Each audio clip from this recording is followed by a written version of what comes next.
सिद्दीकी साहब, आप चूंकि कोर्ट को कवर करते हैं और आज जो केस की समाअत के दौरान भी आपने मिजाज देखा होगा, यकीनन अदालत का मूड देखा होगा, और आज के रिमार्क्स को देखते हुए आप क्या समझते हैं कि ये जो केस है ये क्या रुख इख्तियार करेगा? और आज का आवाज बहुत सारी चीजें जो है वो सामने हैं, और न सिर्फ ये है बल्कि जस्टिस मंसूर अली शाह की जजमेंट भी है और उसके ऊपर मेरिट्स के ऊपर भी है। अब इसी तरह का जो केस था आज खुद नोटिस केस जिसका आज जिक्र भी हुआ, उसमें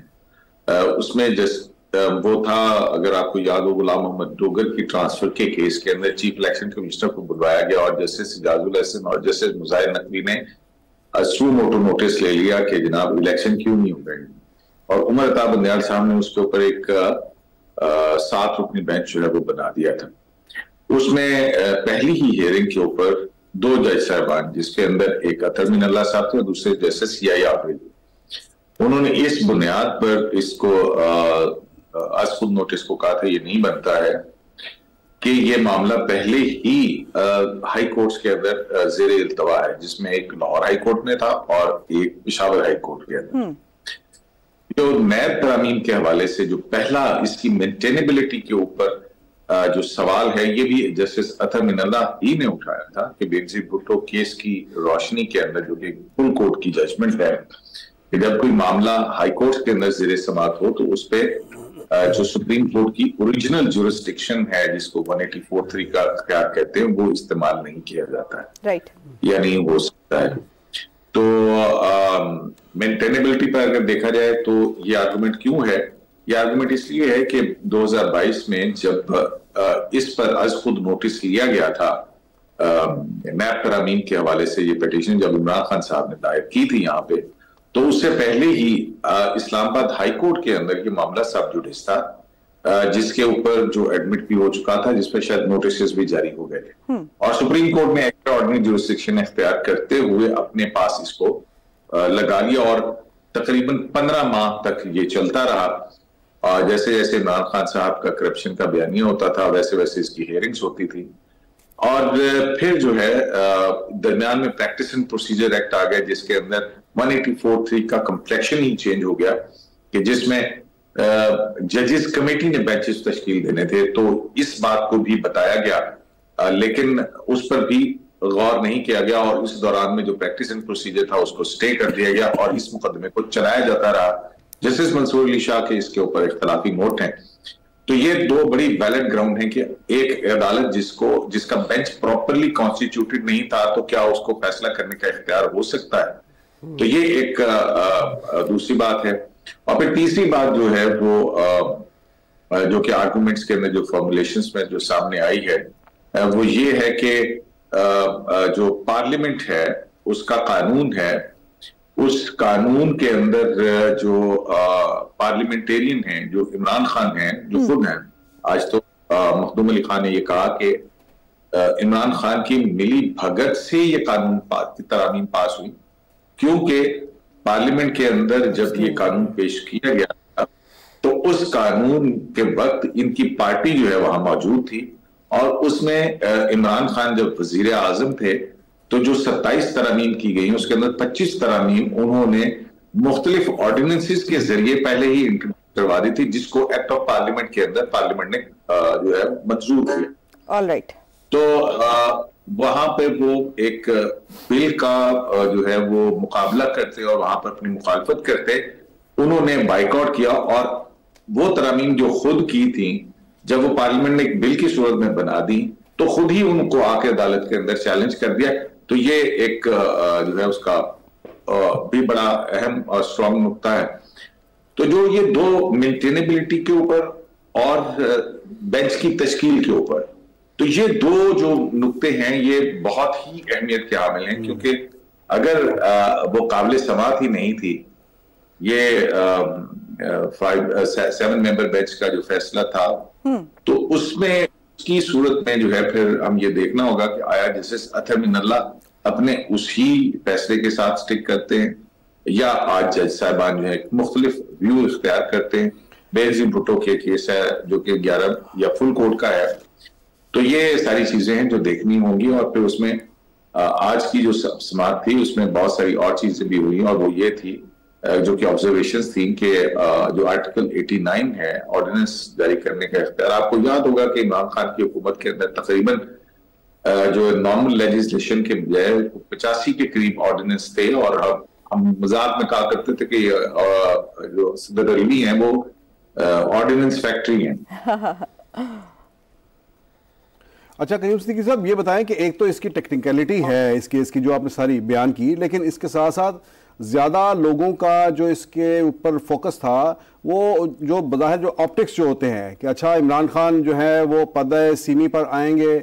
और उसके बाद पता नहीं वो क्या वो बोलेंगे, क्या भाषण देंगे, क्या तकरीर करेंगे, कुछ ये बातें लोग इनकी तवक्को कर रहे थे, ये नजरें लगाए बैठे थे। क्या हुआ क्या आज अदालत के अंदर? इमरान खान ने सामने आकर क्या किया?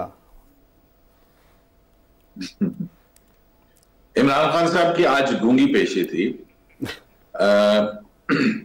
अगर जो मैं तो कानून का तरीकाकार क्या है उसमें इमरान खान दरखास्त गुजारते 15 महीने हमने इस मुकदमे को कवर किया, हमने नहीं देखा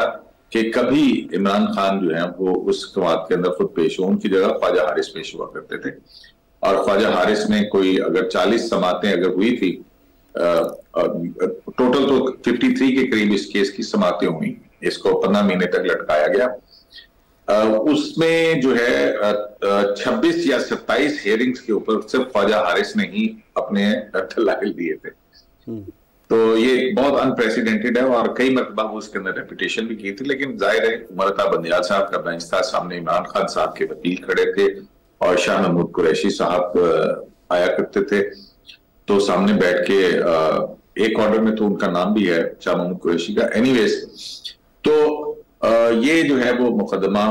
था और इसमें क्योंकि इनके इमरान खान के हक के अंदर फैसला आ गया 2-1 से, तो वफाकी हुकूमत ने इंटर कोर्ट अपील दाखिल की और ये इंटर कोर्ट अपील जो है वो प्रैक्टिस एंड प्रोसीजर एक्ट के नीचे, आप जब 184(3) के अंदर अगर आप किसी एग्रीड पर्सन के खिलाफ हो फैसला तो वो अपील का एक हक जो है वो दिया गया है। ठीक, तो सिद्दीकी साहब, तो उस प्रैक्टिस एंड प्रोसीजर एक्ट के अंदर जिसकी खिलाफ वर्जी में बेंच तश्कील दिया गया था, जिसके ऊपर अब कहा जाता है कि ये कोरम नॉन जुडिस था, यानी कि उसको समाअत का इख्तियार नहीं, तो वो वैलिडली कॉन्स्टिट्यूटेड बेंच नहीं है। वो ऐसे ही है कि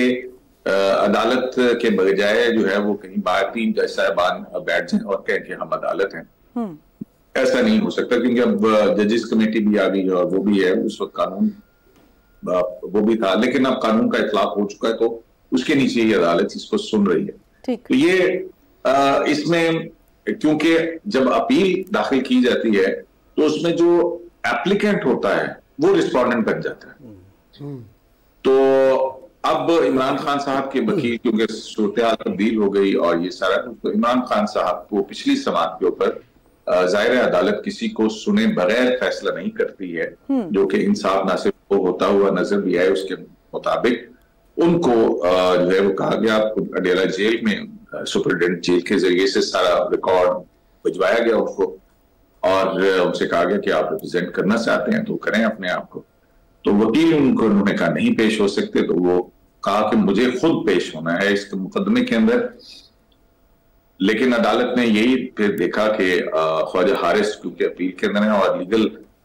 कॉन्स्टिट्यूशनल मामला जो है वो ज्यादा बेहतर तौर पर कर सकते हैं, तो उनको भी नोटिस कर दिया। ठीक। तो अब ख्वाजा हारिस ने एक्सेप्ट किया कि वो बगैर फीस के ये मुकदमा लड़ेंगे। तो अब उसमें रिप्रेजेंटेशन तो होगी, वही वकील हैं, तो ये जो तनकीद है कि उनको बोलने नहीं दिया गया, अभी तो फेडरेशन के वकील जो है कानूनी तरीकाकार के मुताबिक उनकी हाजिरी यकीनी बनाई गई है और जो फेडरेशन के वकील हैं वो अपने आर्गुमेंट्स मुकम्मल करेंगे तो फिर रिस्पोंडेंट साइड से आर्गुमेंट्स जो है वो आएंगे, तो उस वक्त तक तो इंतजार करना पड़ेगा इमरान खान साहब। ठीक, तो सिद्दीकी साहब, दूसरी तरफ वाला मामला जो फैसल वाडा की जो कल की प्रेस कॉन्फ्रेंस थी उस पर भी नोटिस ले लिया गया है। कल जो समाअत होने जा रही है 3 रुकनी बेंच जो है इसकी समाअत कर रहा है, क्या देखते हैं इस पर, क्या मामला जो क्या डेवलपमेंट होगी? देखें, इसमें डेवलपमेंट कंटेम्प्ट ऑफ कोर्ट की ये अभी आज खुद नोटिस लिया है, इसकी कंटेम्प्ट की कार्रवाई अदालत कल देखेगी कि प्रेमा फेशाई का कंटेम्प्ट का केस बनता है या नहीं बनता है। तो अभी अटॉर्नी जनरल फॉर पाकिस्तान जो है उनको नोटिस किया गया है और जाहिर है कि रजिस्ट्रार का एक नोट है जिसकी बुनियाद पे ये उसको नोटिस किया गया है। तो उस पे अदालत जो है वो देखेगी और अटॉर्नी जनरल की राय लेगी कि हाँ बताएं कि क्या प्रेमा फेशाई ये कंटेम्प्ट ऑफ कोर्ट बनती है या नहीं बनती है। और अटॉर्नी जनरल को सुनने के बाद अगर अदालत ये समझती है कि प्रेमा फेशाई ये कंटेम्प्ट ऑफ कोर्ट का केस है तो फिर कंटेम्प्ट ऑफ कोर्ट के कानून के नीचे वो फिर जो कंटेमनर होता है उसको फिर नोटिस जारी किया जाता है। नोटिस दो तरह के हो सकते हैं, एक तो ये है कि उनको शोकॉज नोटिस किया जाए, लेकिन कंटेम्प्ट ऑफ कोर्ट ऑर्डिनेंस के तहत जो 2003 है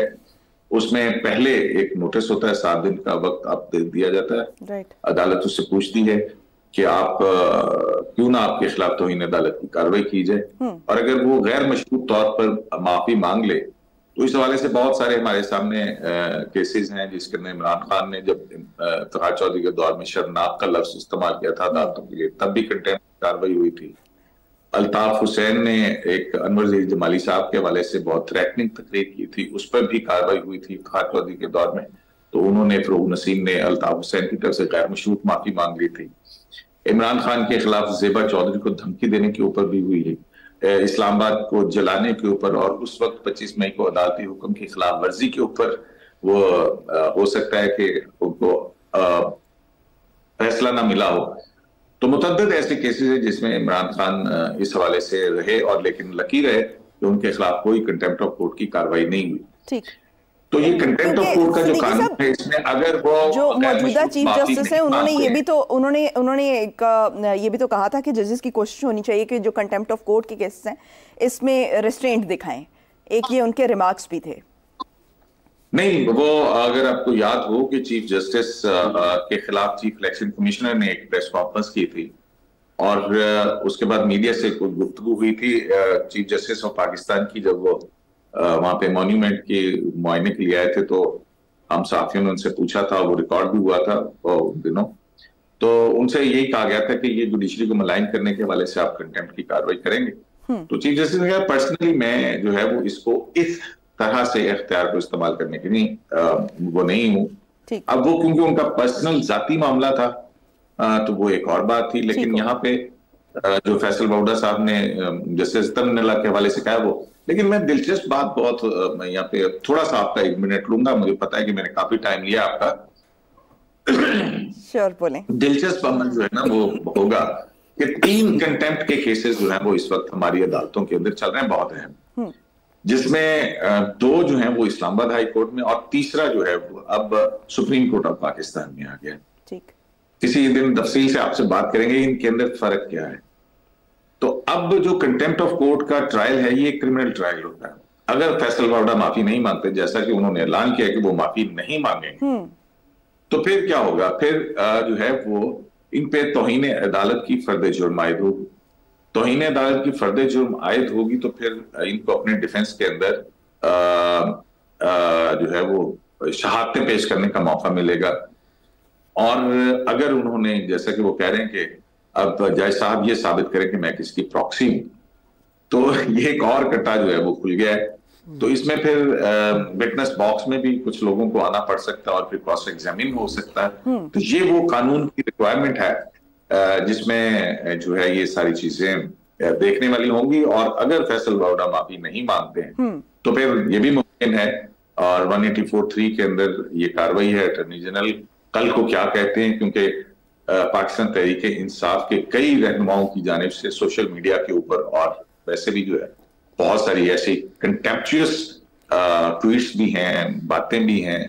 तो ये मामला कहां तक खिंचता है वो देखने वाली बात, वो वक्त बताएगा।